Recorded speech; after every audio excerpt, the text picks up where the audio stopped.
Okay. All right. You got me. You can go back in the Thomas Take Sports Podcast archives, as I love to call them. Go back to 2018. Go back to the NFL Draft. Tune in to all my coverage. Up the views. Get the views. Give me some ratings. I love ratings. Ratings are my favorite. In case you're wondering, that's my Donald Trump impression. Anyway, seldomly will I ever admit to being wrong in general, let alone when it pertains to a topic about sports, especially if it pertains to a topic around sports. I have my way of sort of putting my spin, if you will, on my takes, the Thomas Take Sports Podcast, hence my Twitter at Ryan Thomas Take. And last season, particularly in the draft process, I knew all the players. I knew the Fab Five, the quarterbacks, the guys that everybody was talking about. Baker Mayfield, Josh Rosen, Josh Allen, Sam Darnold, and Lamar Jackson all ended up going in the first round. Not in that order, of course.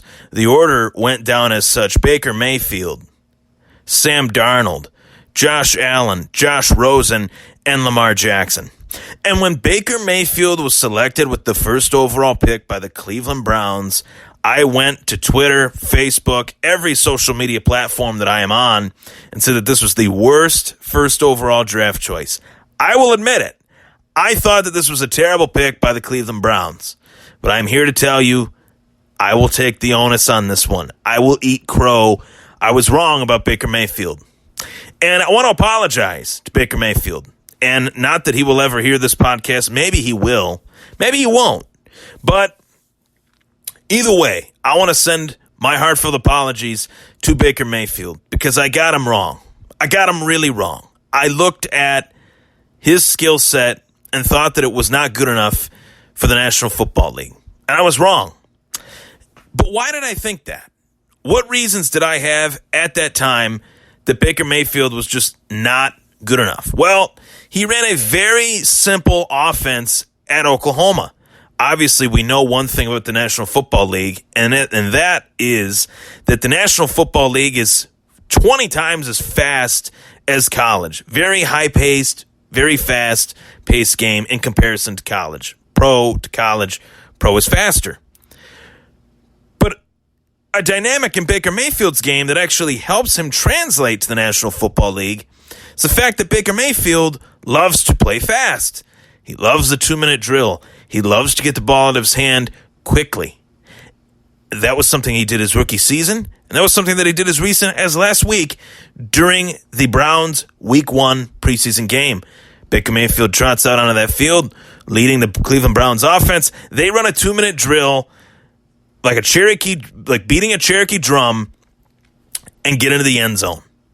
And I've seen that so many times where Baker Mayfield has done that. Last year, he threw for over 30 touchdowns as a rookie. Last season, he was the most polished, well-prepared rookie quarterback in that rookie quarterback class of 2018. I thought it would be Sam Darnold. Fortunately, but unfortunately, I was wrong. Fortunately for my Bills fandom, Sam Darnold was not the most polished. Unfortunately, I was wrong due to the fact that it wasn't Josh Allen. I hoped Josh Allen would be that guy, but baby steps for Josh in Buffalo. Eventually, I think he's going to get a lot better, as you all well know. He's going to get so much better to the fact that I think he's going to be the quarterback that could quite possibly lead the Bills to a Super Bowl one day. I do believe that. If I didn't believe that, I wouldn't have much hope as a football fan in general. But back to the main topic of discussion, Baker Mayfield. Today I released my 2019 fantasy football quarterback rankings. And Baker Mayfield, in case you didn't notice, is ranked second. I anticipate Baker Mayfield will have a barn burner of a season this year, something to the tune of 40 touchdowns and less than 13 interceptions. A phenomenal season is in tune for Baker Mayfield this year. I love the additions of Odell Beckham Jr. I love the additions of Kareem Hunt, frankly. The only team that was willing to take that chance, that second chance on Kareem Hunt, was the Cleveland Browns. They took a chance on a Cleveland native that fell on some hard times, that definitely made a mistake or two. And I think that will pay off massively for a running attack that already has Nick Chubb. Gone are the days of Duke Johnson Jr. He was just traded to the Houston Texans. Enter in this new era of Nick Chubb and Kareem Hunt. I think will be one of the more formidable running back tandems for many years to come. A tandem in which Baker Mayfield will lean on. But there's one thing that we know about Baker Mayfield is that he loves to put the pressure on himself. He loves to be able to run the offense to his liking. And boy, does he have the weapons that he needs. Odell Beckham Jr., new addition, one of the 3 best receivers in the National Football League, in my opinion. Fallen on some hard times with old Eli in New York, but now with young Baker Mayfield, the guy that can extend plays, the guy that can throw the ball on the run very well. Those things we did know about his college game. I just thought that sandlot style of football would eventually come back to bite him in the ass if Cleveland did not build around him the right way. And yes, I was wrong about that. Cleveland did build around him the right way. I doubted Cleveland. Can you really blame me for that? But I did go on to say that I didn't think Baker Mayfield's leadership qualities or lack thereof would fit in the National Football League. And I think they are within that franchise. I think every quarterback that was drafted in that 2018 draft class, Baker Mayfield to Cleveland, Sam Darnold to the New York Jets, Josh Allen to the Buffalo Bills. Obviously, maybe not every quarterback. Josh Rosen to the Arizona Cardinals. That didn't really work out too well. But Lamar Jackson to the Baltimore Ravens. Everyone outside of the one exception of Josh Rosen getting traded a year into his deal with the Cardinals. That was hilarious, by the way. Anyone outside of that, rare circumstances for Josh Rosen, safe to say. I thought all 4 of those quarterbacks fit the teams in which they were drafted by. Baker Mayfield is Cleveland. Baker Mayfield fits Cleveland like a glove, just like Josh Allen fits Buffalo like a glove, just like Sam Darnold. Jury's still out on that. We'll see how he handles the New York media. I think Lamar Jackson fits in really well in Baltimore. And Baker Mayfield is that quarterback that I think can galvanize the troops, get guys to somewhat express their ego in a calm, cool, and collected way. That's what Baker Mayfield does. So bringing in an Odell Beckham Jr., I've seen and heard and read a lot of different columns out there from sports writers all around the country that state that Baker Mayfield and Odell Beckham might not get along. They might not have this lovey-dovey honeymoon relationship. I'm telling you. Follow the Browns very closely due to the fact that I have a lot of friends within the sports writing media that are affiliated with the Browns.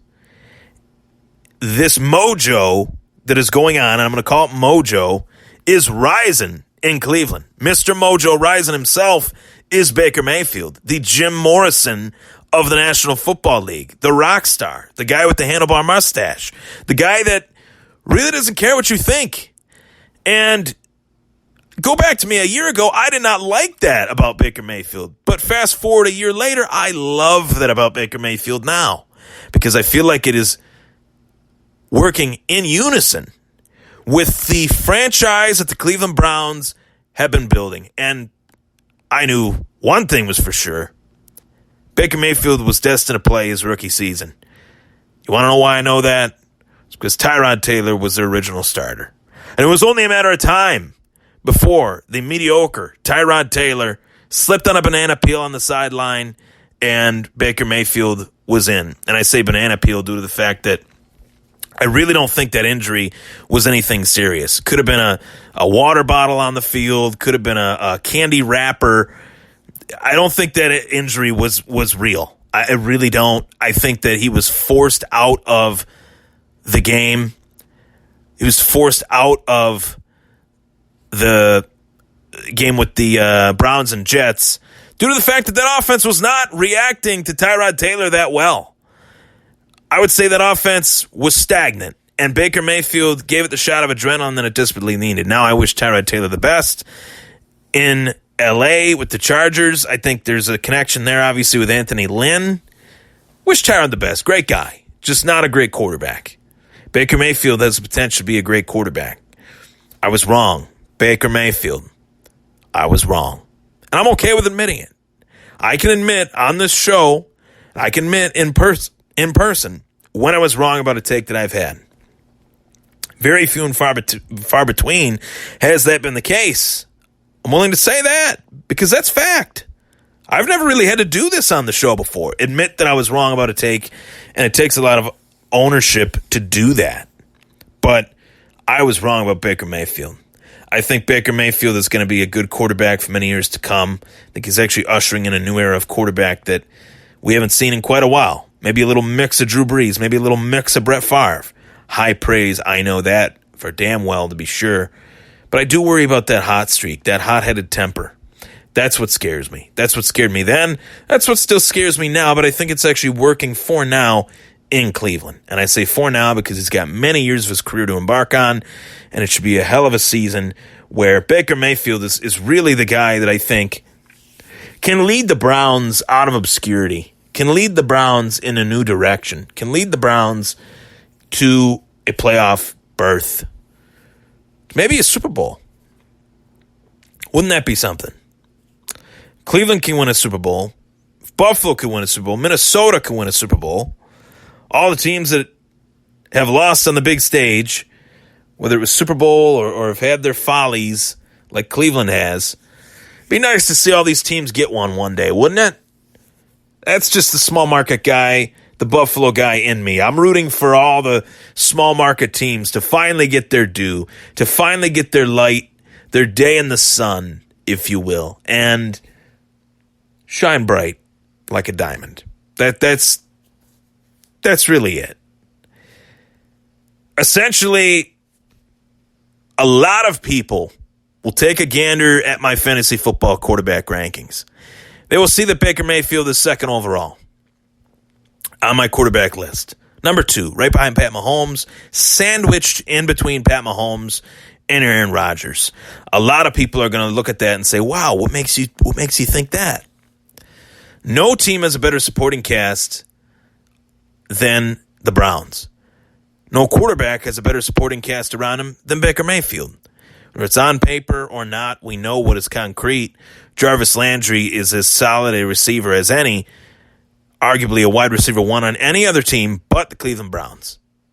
And he's going to play second fiddle to OBJ. OBJ is going to come in wide receiver 1, Jarvis Landry wide receiver 2. David Njoku, a stud talent at the U, at tight end, one of the best tight ends to come out of college in recent memory. He's a stud. Then you add in the fact that you got my boy from Akron, New York, J.C. Treader, lining up on that offensive line. This guy is a monster. This guy moves bodies. This guy throws people around like ragdolls. Then you add in the defense of the Cleveland Browns. I think this is the most underrated dynamic of the Browns that anyone has ever even brought up about the Browns heading into this season. Cleveland Browns defense. Myles Garrett is going to be a franchise defensive player, which is so rare nowadays. You only got a few. The J.J. Watts, the Khalil Macks. Myles Garrett is one of those guys. He really is. The Aaron Donalds, who I think is the best of them all, to be quite honest, as far as defensive players go. Mack might be 1B to that, but that's another topic for another day. J.J. Watt has had a slew of injuries. I hope he can finally get healthy again and get back to, running people over like he did a few years back. But Myles Garrett's a stud. You drafted Denzel Ward with that second first-round pick in 2018. Denzel Ward was a stud at OSU, and it was cool that the Browns got him because he was a stud at OSU. He's a legit corner, a guy that can make plays. Has he had streaky moments? Yes, but I can speak from this experience. Trey White had some streaky moments his rookie year, and look at him now. He's about to break into the upper echelon of corners in the National Football League. He's been flying all over the field at training camp. He looks so confident, more confident than ever in his game, and he's just a humble dude. So I think Denzel Ward is right there. You got some real players on this team. And you have a quarterback that can make the most of the opportunities that are given to him, whether it's a supporting cast or the fact that the defense will create turnovers, will create more opportunities for the offense to score points on that field. And I got to tell you, as far as ranking cities out there that deserve to see a winner, Cleveland and Buffalo are the top two, in my opinion. I would say Buffalo's number one, Cleveland's number two. And I'd say Cleveland's number two only because they just got an NBA championship a couple years back. They've been gifted the greatest, arguably, I'll say arguably because MJ's my boy, but arguably the greatest basketball player of all time in LeBron James. What is he, top three now? Can we say that? Top five at the very least? Best of all time? Best player of his era? I think would be fair to say. I say post-Kobe because Kobe was the best player of his era. LeBron's the best player of his, for sure. I think that has to be said. Buffalo has two major sports franchises, the Bills and the Sabres. Neither one of them have won a major title. The Browns back in the day, Jim Brown days, they were wrecking the league, wrecking the NFL. They're making things happen. Bills didn't have that. They had two AFL titles when they weren't a part of the National Football League yet, when the foolish club didn't decide to take a chance and merge this league together with the National Football League. Al Davis, Lamar Hunt, Ralph Wilson, three legends in the sport of football. Three Hall of Famers, rightfully so. But anywho, Baker Mayfield is that guy, and it's just that simple. I got him wrong. I'm willing to admit that. I'm willing to admit that his ceiling is super high, especially with the team. And you have to look at it from the draft perspective. You don't know where these guys are going to go until they go there. When I see Baker Mayfield gets picked first overall, I thought Cleveland was desperate. Cleveland was reaching. And essentially, a proven fact that I can't even process still to this very minute, this very moment on the show, is that Cleveland had, as I alluded to earlier, the first and fourth overall selection of the 2018 NFL draft. They took Baker Mayfield first.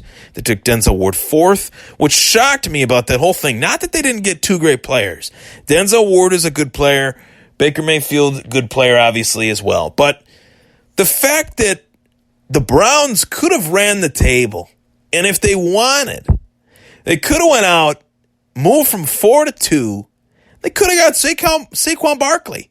It could have Baker Mayfield and Saquon Barkley as well as Odell Beckham on the same team. Now, would that be the greatest quarterback, wide receiver, running back trio since the days of Aikman, Smith, and Irvin? Since the days of Montana, Craig, and Rice? Since the days of Bradshaw, Harris, and Swan? You can only wonder what if.